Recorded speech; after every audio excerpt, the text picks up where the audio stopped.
நீங்க 2 பேரும் இப்ப கட்டி பிடிச்சீங்க, திருப்பி கட்டி பிடிச்சீங்க, திருப்பி கட்டி பிடிச்சிட்டு அப்புறம் தான் சென்டர்ல வந்தீங்க.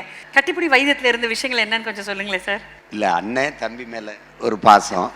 எவ்வளவு சந்தோஷமா இருக்கு சார், உங்க தம்பி இன்னைக்கு மீண்டும் ஒரு விருது வாங்குறாரு. இல்ல இந்த தலைமுறை படைப்பாளர்ல வந்து சிறந்த படைப்பாளர்கள் இருக்காங்க. அதுல என் தம்பி ரொம்ப குறிப்பிடத்தக்க ஒருத்தன். அவன் கையாளுகிற செய்திகள் வந்து ரொம்ப கனமானதா இருக்கும்.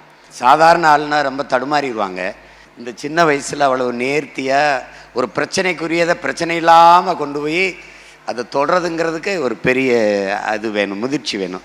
அது அந்த இளம் வயதில் அவன்கிட்ட இருக்குல்ல, அது ஒரு வியப்பாக இருக்கும். அப்புறம் ரெண்டாவது எங்கள் மண் சார்ந்த கதைகளை ஒரு மிக இல்லாமல் இயல்பாக அந்த மனிதர்களை அந்த வாழ்வியலோடு அந்த மண்ணின் மக்களை அவர்கள் மொழியில் அவர்கள் உடையில் அவங்க கலாச்சார பண்பாட்டோடு கொண்டு போய் சேர்க்கறதுங்கிறது ரொம்ப கடினம். எனக்கு கூட இந்த பைசனுங்கிற தலைப்பு வச்சதில் எனக்கு விருப்பம் இல்லை. காலை மடல்னே வச்சுருந்துருக்கலாம். அப்போ நான் கேட்டேன், இந்த ஓடிடி வாங்கிறது இல்லை, பைசன் இருந்தால் தான் வாங்குறாங்கன்னொன்னே சரி அப்போ ஒன்றும் செய்ய முடியல. அதோட அவன் கதை, திரைக்கதை, வசனம் இதை தாண்டி பொருத்தமான இடங்களில் என்ன வார்த்தைகளை போட்டு பாடல்கள் வரணுமோ அதை அவரே செஞ்சிடுறாரு.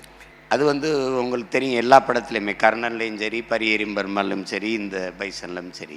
இப்போ அந்த அவள் எடுத்த பரியேறும் பெருமாளும் பைசனும் வந்து 2 பக்கமும் கத்தி வச்சு நடக்கிற ஒரு கதைக்களம். அதை மாறிய தவிர வேற யாரும் அவ்வளோ நேர்த்தியாக கொண்டு போக முடியாது. அதில் எனக்கு எப்போவுமே அவனை தூரம் நின்று பார்த்தாலும் வியப்பு தான், பக்கத்தில் நின்று பார்த்தாலும் வியப்பு தான்.